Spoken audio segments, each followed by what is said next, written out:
Okay, students, so let's start with these two questions, question number 12 and question number 13 of exercise 5.7, right? So till question number 11 I have already explained you.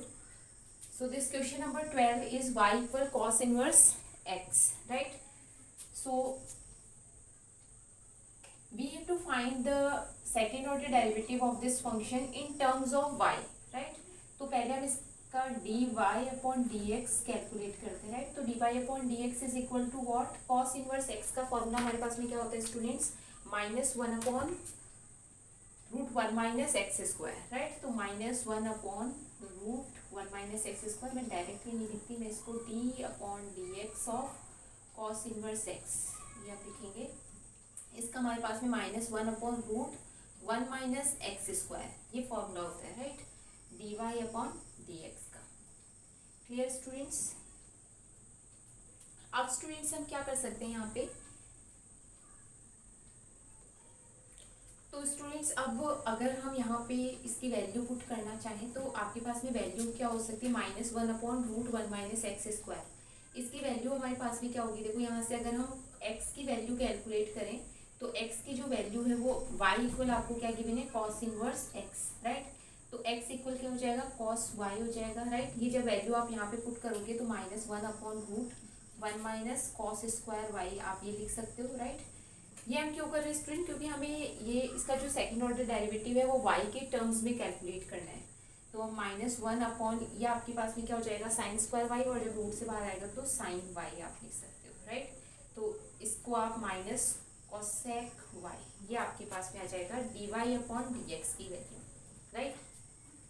अब students हम इसका second order derivative find करते हैं, तो d square y upon d x square equal होगा -d upon d x of cosec y। अब students हमारे पास में जो कोसेक y है उसका डिफरेंशिएशन हमारे पास में क्या होता है?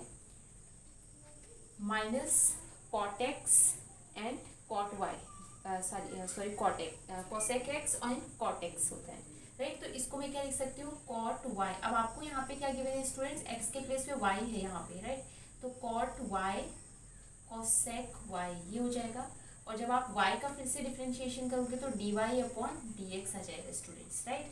और यहाँ पे ये देखो स्टूडेंट, यहाँ पे क्या होता है? ये माइनस होता है, एक्चुअली ये नेगेटिव होता है, मतलब जो कोसेक x है उसका डिफरेंशिएशन हमारे पास में होता है minus cot x cosec x, ठीक है? तो ये minus cot y cosec y हो जाएगा, तो माइनस माइनस क्या हो जाएगा? प्लस। तो इसको आप कॉट वाई और कोसेक वाई ये लिख सकते हो। dy अपॉन dx की वैल्यू हमारे पास में क्या है? dy अपॉन dx की वैल्यू अभी हमने फाइंड की थी यहाँ से ये, तो ये आप वैल्यू आप यहाँ पे पुट कर सकते हो माइनस कोसेक y, ठीक है? तो आपके पास में क्या हो जाएगा? कॉट y और कोसेक स्क्वायर y और ये नेगेटिव साइन, तो आपके पास में जो d square y upon d x square है वो y के टर्म्स में ये आपके पास में आ जाएगा। क्लियर? अब स्टूडेंट्स हम इसका क्वेश्चन नंबर 13 जो है वो सॉल्व करते हैं। तो स्टूडेंट्स ये जो क्वेश्चन है क्वेश्चन नंबर 3, इसमें हमें ये गिवन है फंक्शन और हमें प्रूव करना है कि x square y two plus x y one plus y equal 0। यहाँ पे जो y2 है वो सेकंड ऑर्डर डेरिवेटिव है, मतलब d square y upon d x square है, और y1 जो है वो d y upon d x आप ऐसे भी लिख सकते हो। y2 y1 का मतलब यहाँ पे क्या है? सेकंड ऑर्डर डेरिवेटिव और फर्स्ट ऑर्डर डेरिवेटिव है d y upon d x और d square y upon d x square, ठीक है? तो ये हमें क्या करना है स्टूडेंट्स? प्रूव करना है, राइट? तो इसको प्रूव करने के लिए हम क्या करेंगे? पहले आपको जो फंक्शन गिवन है इसका हम d y upon d x, मतलब वाई के रेस्पेक्ट एक्स के रेस्पेक्ट में हम इसका फर्स्ट ऑर्डर डेरिवेटिव फाइंड करते हैं। तो d y upon d x, देखो स्टूडेंट ये हमारे पास में फर्स्ट एक फंक्शन है, ये डिफरेंट फंक्शन है, तो इसका जब आप करोगे तो d upon d x 3 cos log x, ठीक है, plus d upon d x और 4 साइन लॉग एक्स। क्लियर? जब d y upon d x आप फाइंड करोगे इसका, ठीक है, तो ये किसके इक्वल होगा स्टूडेंट्स? 3 कॉस का हमारे पास में डिफरेंशिएशन क्या होता है? माइनस साइन, तो ये हो जाएगा माइनस साइन लॉग एक्स, और जब आप लॉग एक्स का फिर से डिफरेंशिएशन करोगे तो 1 अपॉन एक्स, और एक्स का जब करोगे तो D x upon d x 1 आएगा, राइट? प्लस ये 4 साइन का डिफरेंशिएशन हमारे पास में क्या होता है? कॉस, तो ये कॉस लॉग एक्स हो जाएगा, और लॉग एक्स का आप फिर से करोगे तो 1 अपॉन एक्स आएगा, राइट? 1 अपॉन एक्स हो जाएगा, और एक्स का डिफरेंशिएशन 1 होता है, ठीक है। तो ये हमारे पास में dy/dx आ गया। अब स्टूडेंट्स हम क्या करेंगे, d²y/dx² फाइंड करेंगे। जब आप इसका सेकेंड ऑर्डर डेरिवेटिव फाइंड करोगे स्टूडेंट्स, तो देखो आपके पास में क्या होगा, ये -3, जब इस टर्म का डिफरेंस, ये अब u इंटू वी से होगा स्टूडेंट्स, या u/v से भी आप कर सकते हो, u/v से कर देते हैं इसका डिफरेंशिएशन, ठीक है स्टूडेंट्स। तो देखो 3, जब आप इसका डिफरेंशिएशन करोगे, ये आप एक और चीज कर सकते हो कि 1/x इसमें से कंप्लीट में से कॉमन ले लो आप, तो कॉमन लेके भी आप कर सकते हो, आप जैसे चाहो वैसे कर सकते हो इसको। तो मैं इसको अलग अलग देके कर रही हूँ, ठीक है। तो 3 sin log x 1/x था आपके पास में, तो आप इसको क्या कर सकते हो स्टूडेंट्स, 3 u का डिफरेंशिएशन क्या होता है, cos log x हो जाएगा, और log x का फिर से क्या होगा, 1/x होगा, क्लियर।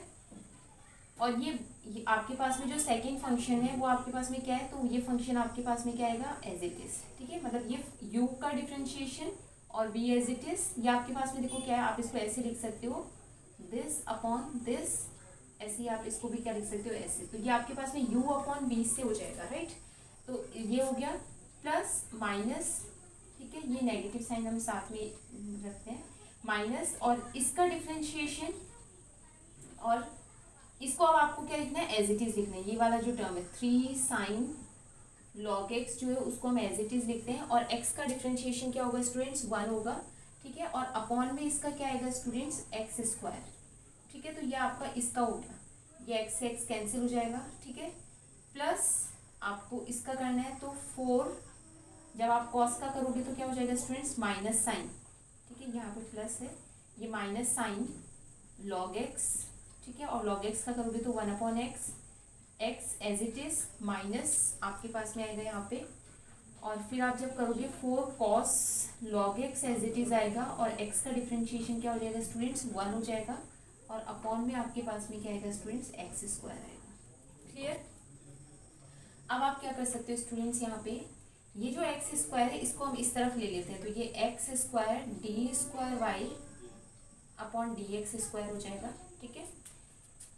ये आपके पास में -3 cos log x, प्लस ये माइनस माइनस क्या हो जाएगा, प्लस 3 sin log x, ठीक है।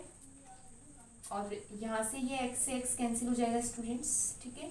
तो ये आपके पास में क्या आ जाएगा, -4 sin log x, और ये -4 cos log x, ठीक है। ये आपके पास में आ रहा है, क्लियर। अब स्टूडेंट्स आपको क्या देखना है, देखो यहाँ पे हमारे पास में ये जो दोनों टर्म है 3 cos log x और 4 sin log x, जो y की वैल्यू है वो क्या है, 3 cos log x 4 sin log x।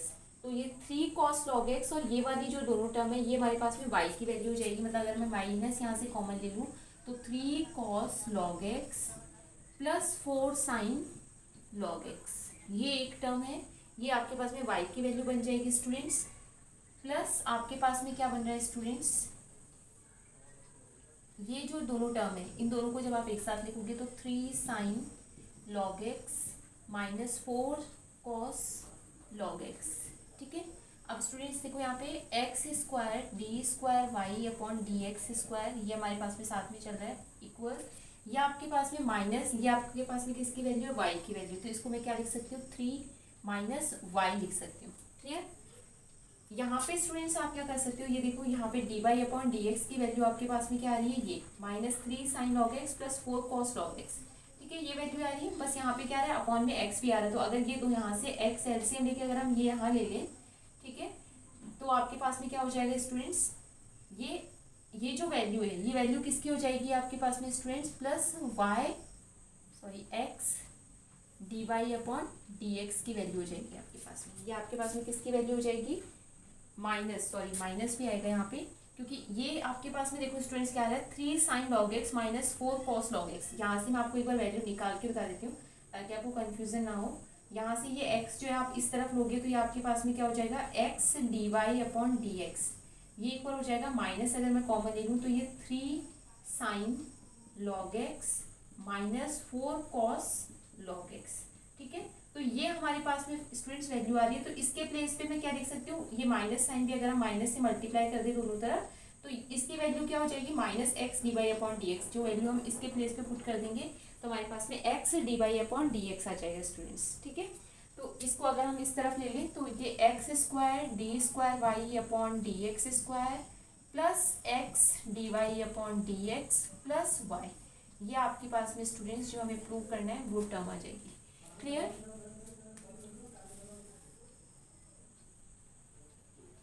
Okay students, so question number 14, इसमें भी आपको y की value. Okay students, so let's start this question number 14। इसमें आपको ये गिवन है और इस क्वेश्चन में हमें स्टूडेंट्स क्या प्रूव करना है, एक बार मैं लिख देती हूँ, d square y upon d x square minus m plus n d y upon d x plus m n y equal 0, ये हमें प्रूव करना है इसमें, राइट। तो बहुत सिंपल है स्टूडेंट्स, पहले हम इसमें d y upon d x find करते हैं। तो d y upon d x हमारे पास में a e raise to power m x, और जब आप एम एक्स का फिर से करोगे तो आपके पास में क्या आ जाएगा, एम। तो मैं इसको यहाँ पे लिख देती हूँ ए एम, कॉन्स्टेंट को हम एक साथ लिख देते हैं बी। अब नेक्स्ट जब टर्म का आप करोगे तो b e raise to power n x आएगा, और जब आप एन एक्स का फिर से डिफ्रेंशिएशन करोगे तो आपके पास में n जो है वो आएगा, क्योंकि x का डिफरेंशिएशन 1 हो जाएगा और n कांस्टेंट है तो हम उसको बाहर ले सकते हैं, राइट। अब जब हम इसका सेकंड ऑर्डर डेरिवेटिव फाइंड करेंगे स्टूडेंट्स, तो second order derivative d square y upon d x square जो है ये हमारे पास में किसके इक्वल हो जाएगा, a, सेम वैसे ही होगा e raise to power m x, हमारे पास पे फंक्शन है तो e raise to power m x का जब आप करोगे तो e raise to power m x ही होगा, और जब आप एम एक्स का फिर से करोगे तो एम आपके पास में फिर से एक टर्म आएगी। तो यहाँ पे a m square e raise to power m x plus b n square e raise to power n x, ये आपके पास में इसका डिफ्रेंशिएशन आ जाएगा, राइट। अब स्टूडेंट्स हम क्या करेंगे, ये जो दोनों वैल्यू हमने फाइंड किए ये दोनों वैल्यू उठा के हम इस इक्वेशन में प्रूव कर देते हैं, पुट कर देते हैं सॉरी, एंड देन फिर अगर हमारा इक्वल 0 आ जाता है तो फिर हमारा ये जो है प्रूव हो जाएगा, राइट। तो हम क्या करेंगे, the put values of d square y upon d x square and d y upon d x in equation 1, हम इसको इक्वेशन नंबर 1 नेम दे देते हैं। अब जब आप इसमें पुट करोगे तो the a m square e raise to power m x plus b n square e raise to power n x, clear. ये आपके पास में आ जाएगा माइनस एम प्लस एन और d y upon d x की वैल्यू हमारे पास में a m e raise to power m x plus b n e raise to power n x, ये हमारे पास में वैल्यू है, प्लस आपके पास में एम एन वाई गिवन है, राइट। तो इसको हम सॉल्व करके और हम 0 के इक्वल प्रूव करेंगे, राइट। तो ये आपको यहाँ पे गिवन है a m square e raise to power m x plus b n square e raise to power n x. हम एक बार इसको सॉल्व कर लेते हैं। जब आप इसको सॉल्व करोगे स्टूडेंट्स तो m को पहले इससे मल्टीप्लाई किया, फिर n को मल्टीप्लाई करना है, तो m को जब आप मल्टीप्लाई करोगे तो a m square e m x minus b m n e raise to power n x, ये हो जाएगा। जब आप n से मल्टीप्लाई करोगे तो a m n e raise to power m x और माइनस ए हो जाएगा, और ये आपके पास में क्या हो जाएगा स्टूडेंट्स, ये ए n जब आप इसे मल्टीप्लाई करोगे स्टूडेंट्स तो आपके पास में सॉरी b आएगा यहाँ पे, b n square e raise to power n x, ये आपके पास में आएगा, राइट। और प्लस में आपके साथ में एम एन वाई, ये टर्म बचेगी, क्लियर। जब आप इस क्वेश्चन को सॉल्व करोगे स्टूडेंट्स तो आप जब आप इसको और सिंप्लीफाई करोगे तो हम यहाँ पे क्या देख रहे हैं कि इस टर्म से ये टर्म कैंसिल हो जाएगी, ये टर्म जो है वो इससे कैंसिल हो जाएगी, और आपके पास में अभी यहाँ पे क्या हो रहा है स्टूडेंट्स, ये जो दोनों टर्म्स हैं इसमें से एम एन अगर हम कॉमन ले लें, माइनस एम एन अगर हम कॉमन ले लें तो आपके पास में ए, यहाँ से आपके पास में a e raise to power m x और plus b e raise to power n x plus m n y, ये आपके पास में बच रहा है, राइट। ये आप स्टूडेंट्स देखोगे तो ये आपके पास में किसकी वैल्यू है, वाई की वैल्यू है, तो यहाँ पे minus m n y plus m n y हम पुट कर सकते हैं, जो फिर से कैंसिल हो जाएगा तो आपके पास में क्या आएगा स्टूडेंट्स, 0 आएगा। तो बहुत सिंपल क्वेश्चन था, थोड़ा सा लेंदी था बट इतना भी लेंदी नहीं था, बट अच्छा क्वेश्चन है और सिंपल है। तो आप इजीली ऐसे क्वेश्चंस कर सकते हैं students. So thank you very much students for watching me, and I hope कि आज के क्वेश्चंस आपको समझ में आए होंगे। And if you are having any doubt and if you want to ask any question, तो you can write in the comment box, and if you like my channel then please like it, share it and subscribe it. So again thank you very much for watching me.